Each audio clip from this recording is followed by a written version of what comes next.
Le thé est bon, l'émission est bien. Alors, nous en sommes aux insecticides. On vous proposez une manière biologique de lutter contre les, comment vous dites, les envahisseurs du jardin? Les envahisseurs du jardin. Les ravageurs du jardin. Oui, tous les piqueurs-suceurs qui viennent nous embêter là à partir du mois de février, mars. Les acariens. Les pucerons, les acariens, les dorifores, les cochenilles, pour l'intérieur, pour l'extérieur. Alors on va un peu dégeler nos principes, on va abandonner justement tout ce qui est produit phyto pour le remplacer par un insecte. Alors on connaît déjà la coccinelle, vous savez, on en avait déjà parlé, cette coccinelle qui boulotte 50 pucerons par jour et qui fait vraiment un travail énorme et qui finit par se stabiliser au jardin. C'est-à-dire que d'une année sur l'autre, si vous l'abritez, elle revient.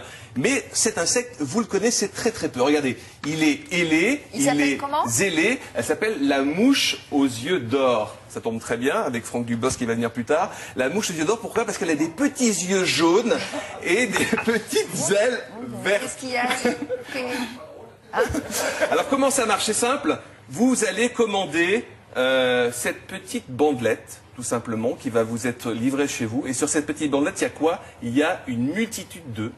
Voilà, on les voit ici.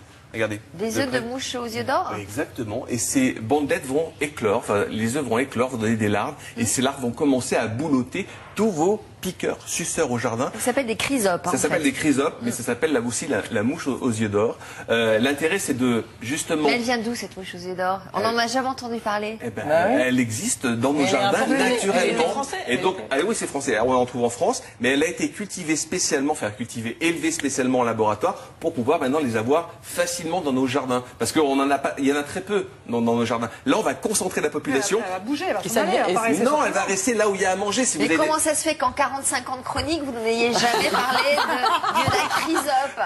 Parce que les cheveux commencent à devenir blancs, donc forcément. Mais est-ce qu'on risque pas d'avoir une nuée de mouches nouvelle génération? Non, parce que en fait, la population se régule par rapport aux pucerons, aux cochenilles, aux dorifores qu'il y a dans son jardin. S'il n'y a rien à manger, elles vont partir.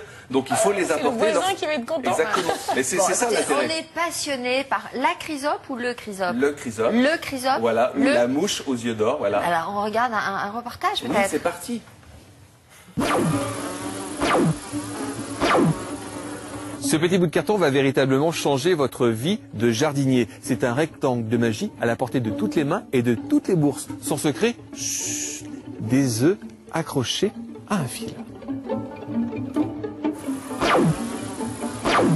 Les chrysopes, ce sont des insectes qui sont naturellement présents dans l'environnement et qui sont extrêmement utiles pour lutter contre les ravageurs du jardin. La chrysope peut consommer 40 voire 50 pucerons par jour, mais ce qui est très intéressant par rapport à la coccinelle, c'est le fait qu'elle ne consomme pas que des pucerons. Si au hasard de ces rencontres, elle trouve un acarien ou une cochenille, elle va également s'attaquer à ce ravageur et de ce fait, on pourra éviter d'utiliser des insecticides sur les plantes.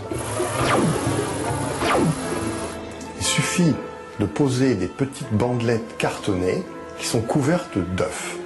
Ces œufs, en 48-72 heures, vont éclore. L'éclosion donc donne naissance à une toute petite larve au début qui fait moins d'1 millimètre. Et elle va, pendant 4 à 5 semaines, se déplacer pour se nourrir et grossir, pour atteindre une taille qui sera environ d'1 centimètre.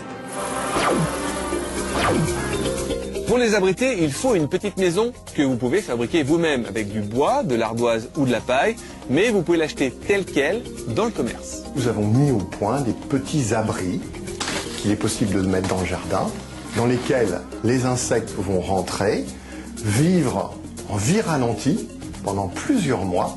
Donc les femelles de cet insecte qui sont dans l'abri vont ressortir au printemps suivant pour pondre et ensuite mourir, donc donner naissance à une nouvelle génération d'insectes.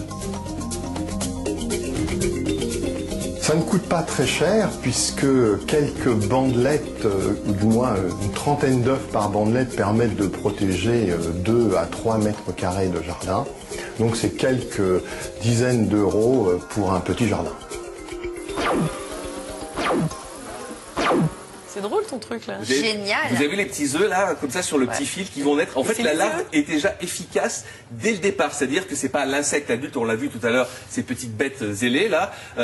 C'est déjà la larve qui va boulotter 50 cochenilles et va attaquer les dorifores. Ça vous excite cette idée de chrysope, c'est incroyable. Oui, Non, on vous sent passionné. Pour un jardin de 100 mètres carrés, il faut combien de bandelettes? Une trentaine de bandelettes, donc c'est à peu près 1,50 €, 2 € la bandelette. Et vous les mettez où les bandelettes? Eh bien, vous allez les mettre, on les accroche comme ceci. Attendez, voilà. montrez à la caméra, voilà. On les accroche comme ceci à la branche, là où il y a les pucerons, et elles vont se développer. Et il faut absolument une petite maison à chrysope?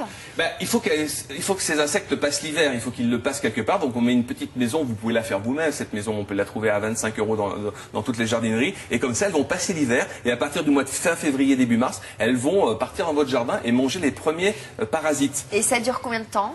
Ça dure toute une saison, c'est-à-dire du mois de mars jusqu'au mois de septembre, octobre, les chrysopes vont se reproduire et manger justement. Et puis on les commande comment? Soit vous achetez ça un peu comme les coccinelles, vous achetez ça dans vos jardineries ou par internet, vous envoyez, vous remplissez, vous envoyez et vous recevez par la poste ces petits bandelettes à mettre justement dans votre jardin. Alors, question, est-ce qu'il y a de plus en plus de techniques comme ça recommandées pour vos jardins qui restent biologiques? Oui, de plus en plus. Pourquoi? Parce que on va être obligé à venir à ça dans les prochaines années. Pourquoi? Parce que avec les nouvelles réglementations, les produits phyto vont de plus en plus disparaître. En tout cas, ceux qui ont des matières actives chimiques et même dangereuses. C'est-à-dire que parfois, dans les potagers, lorsque vous faites vos légumes, vous êtes plus intoxiqué par vos propres légumes que par les légumes qui sont chez vos primeurs. Parce que vous avez mal dosé vos engrais, vous avez mal dosé vos produits phyto, donc on va être de plus en plus amené à utiliser ce genre d'insectes ou des produits phyto de type biologique. Voilà. Bien.